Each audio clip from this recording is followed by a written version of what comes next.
ठीक है बच्चे, आज के न्यूमेरिकल स्टार्ट करते हैं।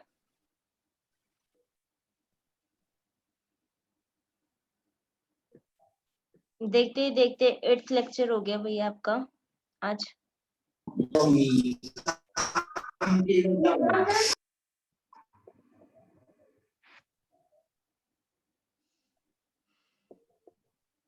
ये आपकी स्क्रीन पे फर्स्ट क्वेश्चन,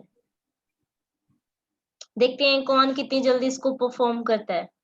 मैं रीड कर देती हूँ। विजिबल है ये, रीड करूं? मैम विजिबल है। ओके, फिर भी एक बार रीड कर देती हूँ। The wavelength of 7th line of the Balmer series of hydrogen atom is. क्या आंसर है इसका? फटाफट से निकालो और मुझे फटाफट से बताओ। देखते हैं कौन जल्दी जल्दी करता है, किसको कितना समझ में आया है।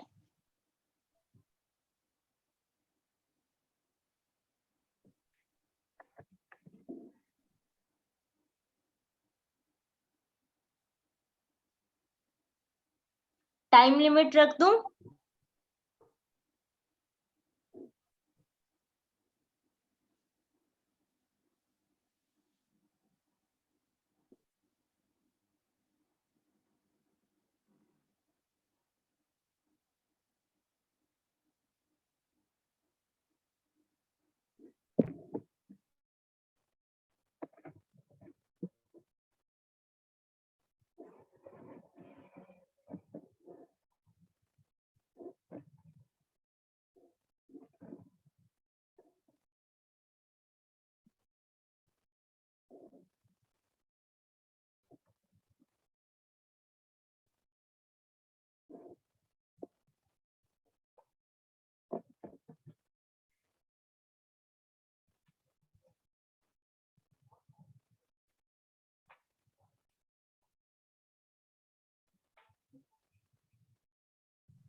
Mansi, roll number 3125, option A.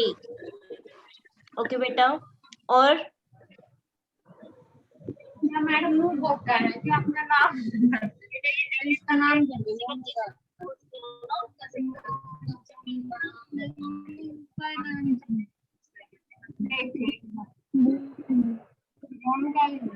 अच्छा म्यूट करो। Poonam,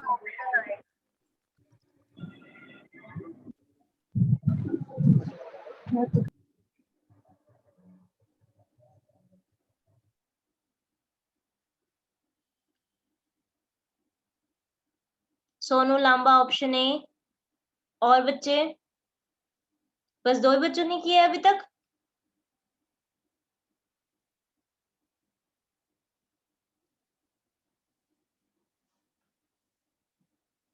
Supriya option A, Kanishka option B, Anjali A, Sushila ए,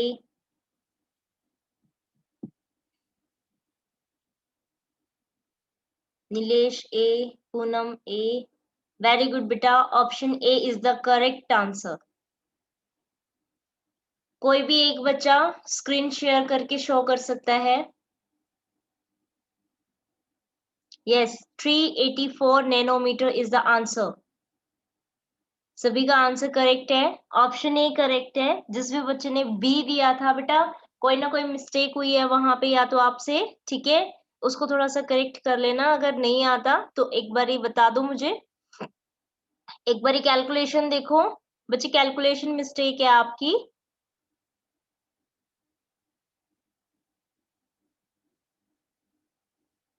जिसने ऑप्शन ए दिया था, कनिष्का, कनिष्का बेटा बी आंसर नहीं है, ऑप्शन ए करेक्ट है।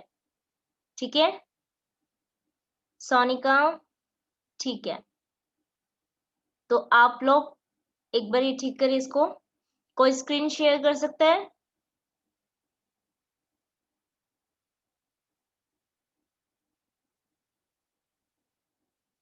ओके, आपको मिल गई है एरर, ठीक है। ओके, मतलब ये सब फाइंड कर सकते हैं। तो मैं इसका आंसर बता देती हूँ अगेन। जिसने अभी तक सॉल्व नहीं किया है, 7th लाइन बाल्मर सीरीज का आंसर है आपका हाइड्रोजन एटम के लिए 384 nanometer. This is the answer for this question. So हमारा नेक्स्ट क्वेश्चन है ये आपकी स्क्रीन के ऊपर, second question. The magnitude of the magnetic dipole moment corresponding to the spin of electron is. इसके लिए आपके पास सिर्फ 1 सेकंड का आंसर है।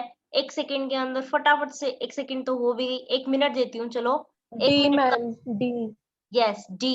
किसने दिया आंसर? मैम, मानसी। मानसी ने, पूजा ने, पूनम, साक्षी। Very good. कैसे पता चला? ये हमने किया था, पता है ना सभी को? यस मैम, हाँ। Yes Yes. तो देखो ये क्वेश्चन एग्जाम में आया हुआ है ना?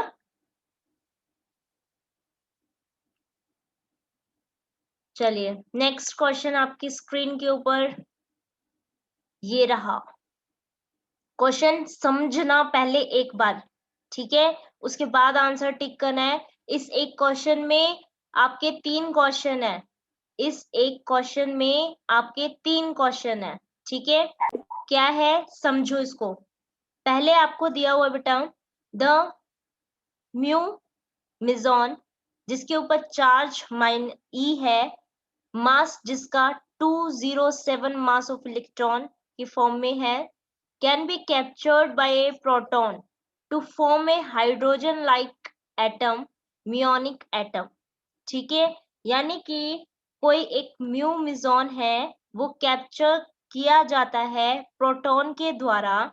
प्रोटॉन के द्वारा कैप्चर किया जा रहा है म्यू मिजॉन, ताकि वो एक hydrogen like atom, muonic atom बन सके। समझ में आया? अब आपको क्या दिया हुआ है यहाँ पे, जो आप सारे के सारे फॉर्मूले करते हो उसके अंदर मास ऑफ इलेक्ट्रॉन यूज करते हो। क्या यूज करते हो? मास ऑफ इलेक्ट्रॉन।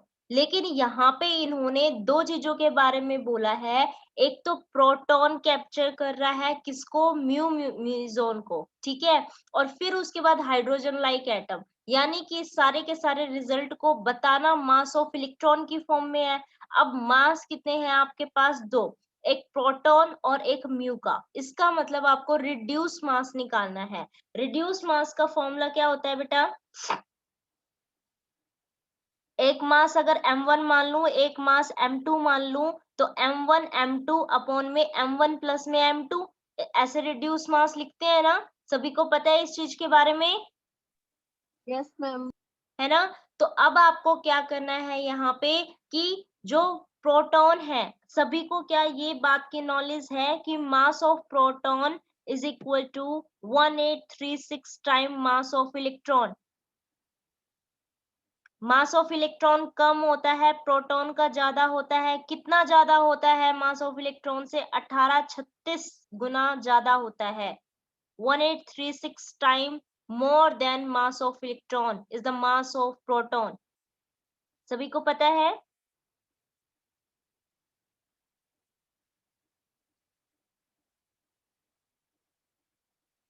क्या सभी को ये बात पता है कि मास ऑफ प्रोटॉन कितना होता है?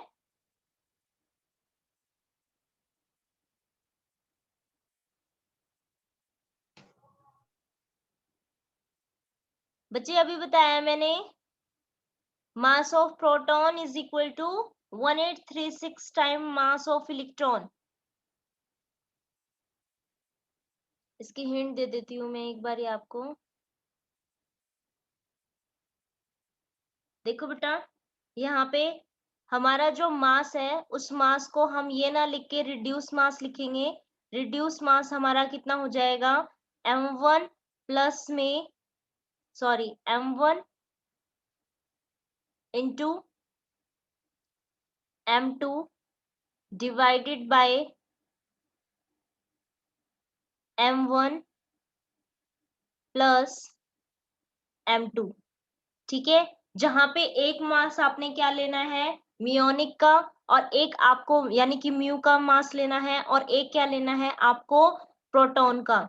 तो मास ऑफ म्योन्स वहां पे दिया हुआ है प्रोटॉन का मैं लिख रही हूँ, mass of proton is equal to 1836 time mass of electron. ठीक है, और यहाँ पे कितना है आपका, क्योंकि आपने जो रिजल्ट निकाला हुआ है हम उसके साथ ही इसकी वैल्यू को पुट कर देंगे ना, मल्टीप्लाई करना है। मास किस में होता है, न्यूमिनेटर में या डिनोमिनेटर में, ये चीज देख लो। और हमें पता है हमने जो वो एक के लिए वैल्यू निकाली हुई है मास ऑफ इलेक्ट्रॉन की फॉर्म में, वो हमारी एनर्जी है। तो हम क्या करते हैं, अब इसमें जो भी चीज निकालनी हो वो आप कैलकुलेट कर सकते हो। जस्ट ये देखना है मास उसके, ये कितने टाइम आपका मास ऑफ इलेक्ट्रॉन की फॉर्म में आ रहा है। ठीक है, तो आपको क्या करना है, मास ऑफ प्रोटॉन बेटा आपको मैंने बता दिया, मास ऑफ म्यून्स आपको वहां पे दिया हुआ है। दोनों की वैल्यू आपने क्या करनी है, इसके अंदर पुट करनी है। पुट करने के बाद सबसे पहले मुझे ये बताओ कि आपका रिड्यूस मास कितना आया है। ठीक है, रिड्यूस मास आप जब बता दोगे मुझे, उसके बाद हम नेक्स्ट स्टार्ट करेंगे उसको सॉल्व करना। क्लियर है कि इतना? Yes, ma'am.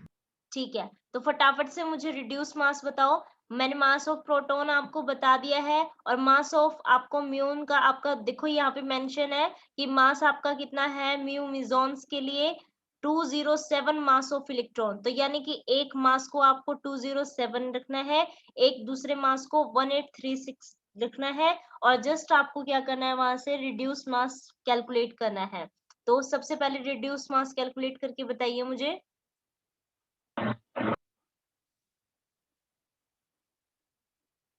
ये कौन सी वैल्यू आ गई बेटा, ना इस फॉर्म में नहीं, जस्ट एक वैल्यू एक वो आएगी बेटा, 3 डिजिट का ही आएगा, इतनी पावर में नहीं जाएगी। आप ये क्या पुट कर दिया आपने 10 रेज़ टू पावर में, इसमें और कोई चीज वैसे मैम पुट नहीं एमई की करनी। वैल्यू, किसकी? एमई मास नहीं ऑफ वो इलेक्ट्रॉन। नहीं करना ना, वही तो बच्चे मैं ओके, समझाने की कोशिश कर रही हूँ। मास ऑफ इलेक्ट्रॉन कंसीडर करके हमने सारे रिजल्ट्स कैलकुलेट कर रखे हैं ऑलरेडी। मास ऑफ इलेक्ट्रॉन की वैल्यू हमने करके सारे रिजल्ट कैलकुलेट कर रखे हैं, तो हमें वो चीज नहीं करनी है। हम बार बार अगर इसको करेंगे तो फिर एक जगह हमारा फॉर्मूला निकाल के उसकी सारी वैल्यू कैलकुलेट करने का तो कोई मतलब ही नहीं रह गया था फिर, है ना। Okay ma'am. ओके, फटाफट से कैलकुलेट करके बताइए मुझे। मैम 186 पॉइंट कुछ आएगा मैम। हाँ जी, किस किस का आ गया फटाफट से बताओ, फिर आगे बताती हूँ कि आपने क्या करना है। बच्चे इंटरेस्टेड है ना ये बुक? ऐसा तो नहीं है कि वे हमारा टीचिंग का इस तरीके का हो गया कि हाँ आपको इंटरेस्ट ना आ रहा हो। अच्छी है मैम। ओके, जो मैं पढ़ा रही हूँ वो समझ तो आ रहा है ना आपको? Yes, ma'am. ओके,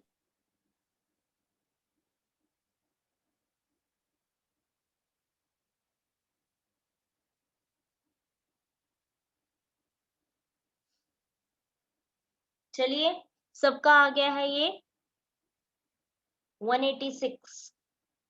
ठीक है, तो आपने जो वैल्यू पुट करनी है वो 186 पुट करिए। मे बी किसी किसी का 186.026 भी आया है, लेकिन बेटा लास्ट में जो जीरो आया है उसकी वजह से हम उसकी नेक्स्ट डिजिट को स्किप कर देंगे। तो जो डेसिमल से पहले की टर्म है उसको कंसिडर कर लेते हैं। ठीक है, तो आप इसके अंदर रिड्यूस मास की जो वैल्यू पुट करेंगे बेटा वो 186 है। ठीक है, तो अब देखो हमारे पास क्वेश्चन क्या है, अब क्वेश्चन देखते हैं। एक मिनट, कहाँ गए भाई तुम?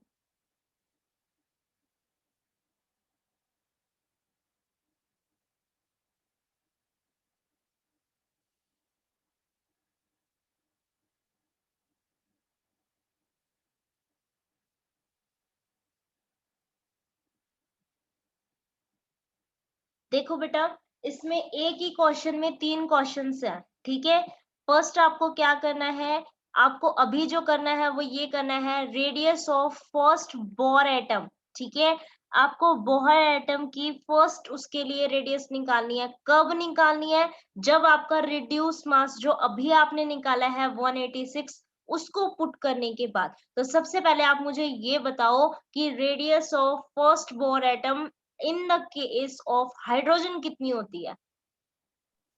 0.53 आर्मस्ट्रॉन्ग। कितना? 0.53 एंगस्ट्रॉम। Yes, 0.53 angstrom. ठीक है, अब इसके अंदर जो आपने ये कैलकुलेट किया था बेटा, वहां ये देखो कि जब आपने रेडियस का फॉर्मूला लिखा था, रेडियस के अंदर मास कहाँ आता है?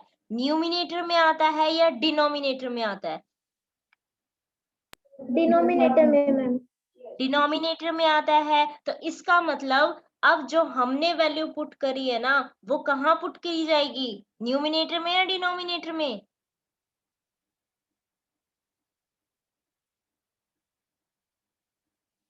बच्चा ऐसे नहीं है, आप इसमें से देख के ना लगाओ डिनोमिनेटर में ये मैम। आंसर इसमें टिक लगे हुए हैं तो आप टिक लगा रहे हो। नो मैम, निकाला है। निकाला है? Yes ma'am. फिर जिसने निकाला है स्क्रीन शेयर करो।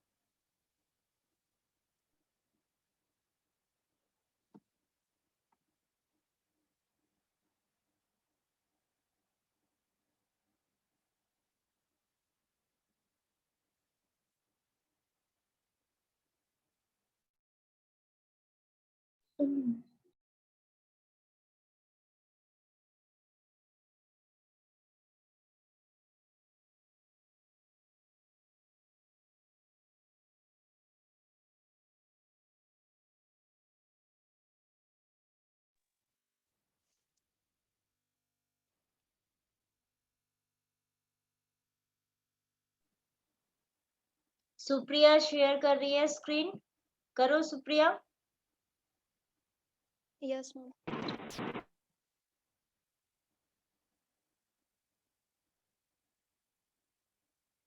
यस, ठीक है। और पूजा?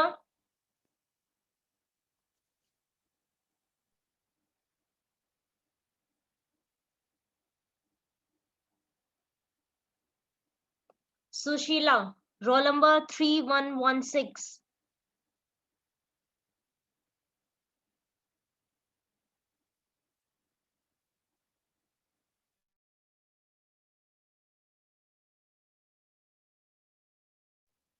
कहाँ चले जाते हो आप लोग?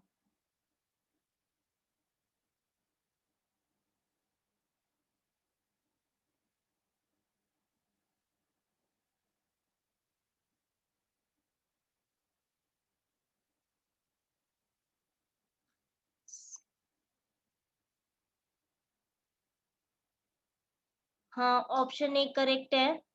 मानसी स्क्रीन शेयर करो बेटा। मैम आर की वैल्यू निकालनी है। क्या? इसमें आर की वैल्यू निकालनी है क्या फॉर्मूले में पुट करके? हाँ, आर की वैल्यू ही तो निकालनी है, रेडियस ही तो निकालनी है। हमारी रेडियस का फॉर्मूला क्या था?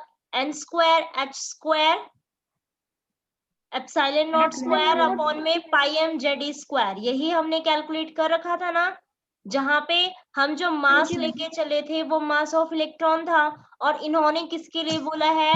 फर्स्ट बोर ऑर्बिट के लिए। तो एन भी 1 हो गया। किसके लिए बोला है इसने? हाइड्रोजन नहीं बोला बस, ठीक है। तो जेड भी, वैसे तो इसने बना क्या दिया? हाइड्रोजन लाइक ही बनाया ना, तो जेड तो अभी भी 1 नहीं हो गया इसमें, ठीक है। अब ये भी 1 हो गया, जेड भी 1 हो गया, बच क्या क्या? मास ऑफ इलेक्ट्रॉन, मतलब मास बच गया।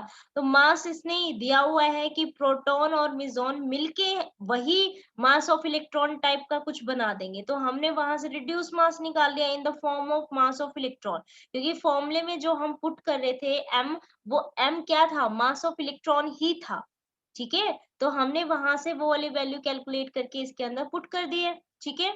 तो वहां से पूरा का पूरा करके हमने वहां से इसकी वैल्यू निकाली है। Radius of first Bohr orbit when we using a mu meson which is captured by a proton in order to form a hydrogen like atom. Are you understand all this thing?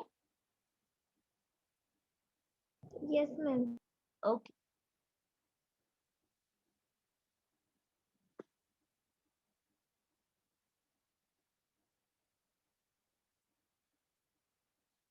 Aastha, screen share करो भाई इस question की। मैं name announce कर रही हूँ, आप लोग यहाँ पे बैठे नहीं हो, इसका मतलब आदित्य, अंजलि,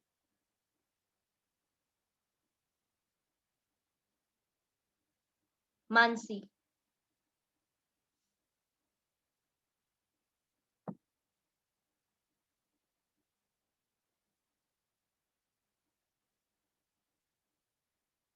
सुप्रिया, यस, सेकंड का सी। बाइंडिंग एनर्जी कैसे निकाला है सुप्रिया ये?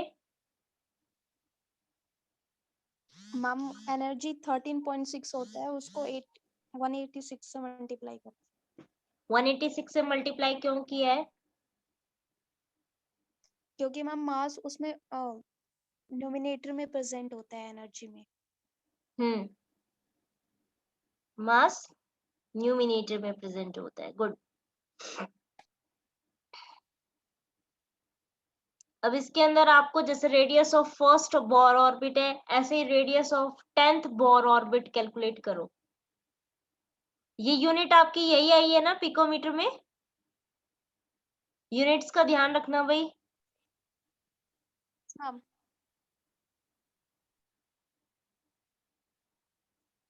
द रेडियस ऑफ 10th मतलब बोर ऑर्बिट आपका अगर एंड 10th पे है तो आपकी रेडियस कितनी आएगी? मैम हाइड्रोजन एटम के लिए निकालनी है ना? नहीं, अभी इसी के लिए, म्योनिक के लिए ही जो हम कर रहे हैं ना ये वाला सारा सिस्टम, इसके अंदर आपका जैसे ये इन्होंने बोला है radius of first Bohr orbit, ठीक है, जिसका आंसर आपने ये बताया है, वो मैंने कहा है आपको radius of 10th Bohr orbit के लिए निकालना है, 10th के लिए और 13th के लिए। क्या फंडा इस्तेमाल होगा वो भी बताना है आपने और कैलकुलेट करो।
यस सुप्रिया,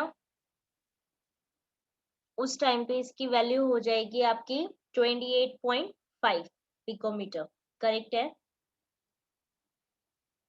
क्योंकि हम रेडियस के अंदर n कहाँ होता है? न्यूमिनेटर में मैम n का स्क्वायर प्रेजेंट होता है। n का स्क्वायर प्रेजेंट होता है, तो n के स्क्वायर में वो 100 हो गई है, ठीक है, तो डेसिमल 2 पे शिफ्ट हो जाएगा और 13 के लिए, ठीक है। सभी को क्लियर है ना इस टाइप के question?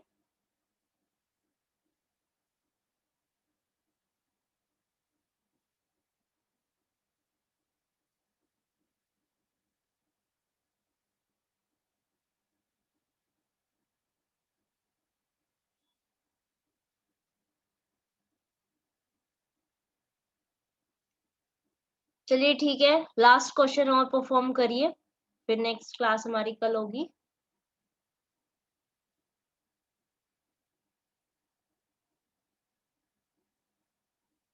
n is equal to 8 के लिए वैसे मैंने पता नहीं बोला कि था कि नहीं बोला था, मेरे को तो 10 और 13 बोला था मैम। बोला था। मैम मेरे को 8 और 13 सुना था।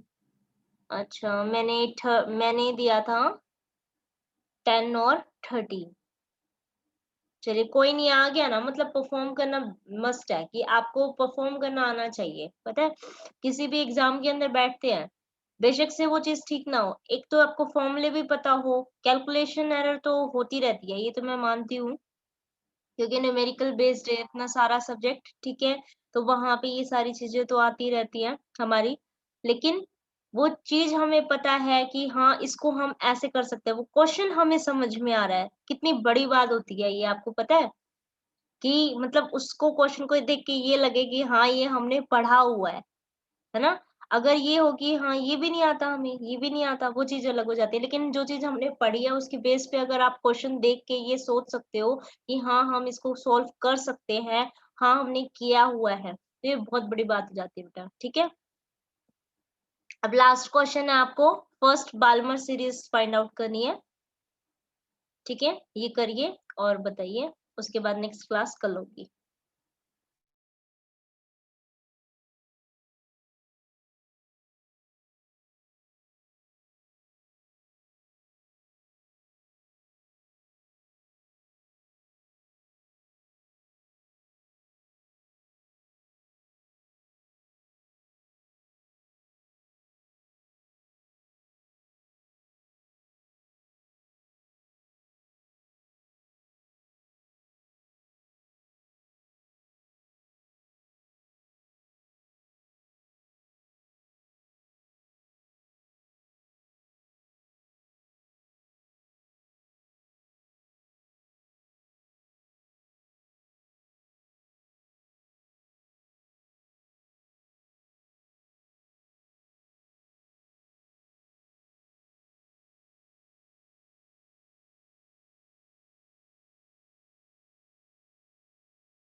मानसी ए ऑप्शन नहीं है इसका,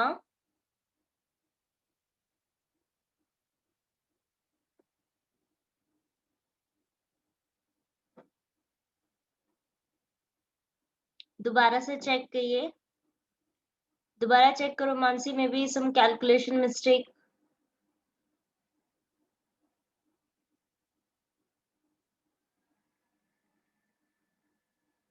बच्चे अटेंडेंस ले लेना, रेखा।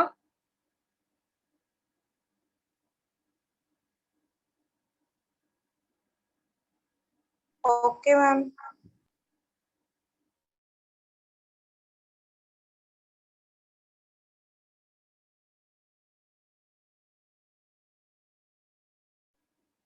आपको ये नहीं करना आया है क्या?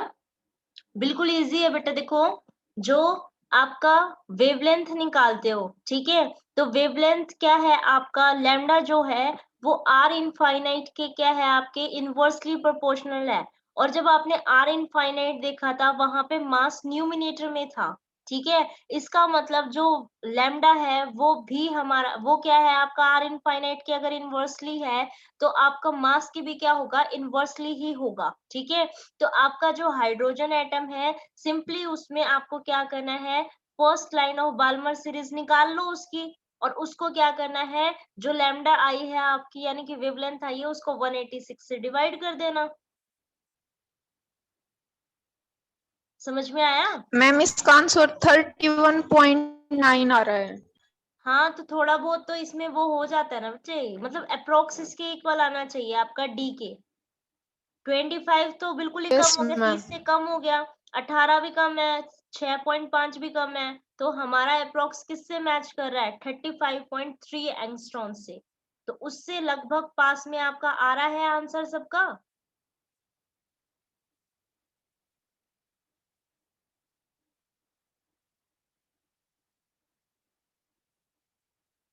बताइए, 2 मिनट्स रह गए हैं, यस फटाफट मैम, बताइए। 31.9 आ रहा है। ठीक है, 35.2 आ रहा है। आगे 35.2 मैम। ठीक है, 35.2 ही या 3 ही इसका आंसर है।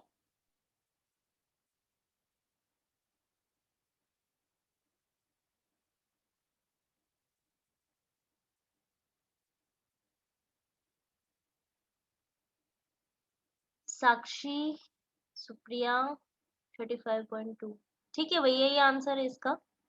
ठीक है, D is the correct answer of this question. तो यहाँ तक आपके ये प्रैक्टिस कंप्लीट हो गया है। ठीक है, इसी से रिलेटेड ही बस इतनी थोड़ी सी आपको अगर प्रैक्टिस हो जाती है तो इससे रिलेटेड जितने भी क्वेश्चंस आएंगे आपको, मेरे को लगता है कि कोई प्रॉब्लम नहीं होगी एग्जाम में करने में भी। और एक आधे क्वेश्चन आप ये अपनी नोटबुक में भी लिख लेना, ताकि आपके पास थोड़ा सा हिंट हो जाए कि हाँ आपने ये चीज पढ़ी हुई है, तो उसके बाद ये क्वेश्चन इस तरीके से है। ठीक है, तो नेक्स्ट क्लास हम कल करेंगे, तब आगे के टॉपिक्स डिस्कस करेंगे। कोई प्रॉब्लम है क्या बेटा यहाँ तक जो हमने किए हैं, बता दीजिए।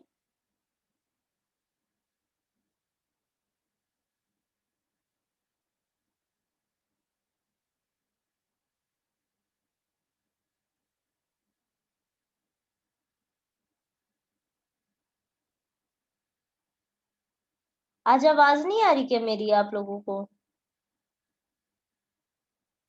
आ रही है मैम। फिर मैंने अभी बोला है कि किसी को कोई प्रॉब्लम है कि नहीं, आपने कुछ बताया ही नहीं। No ma'am. चलिए, फिर कर दो लीव, टाइम हो गया है, कल यस मिलते हैं। मैम। Okay, bye.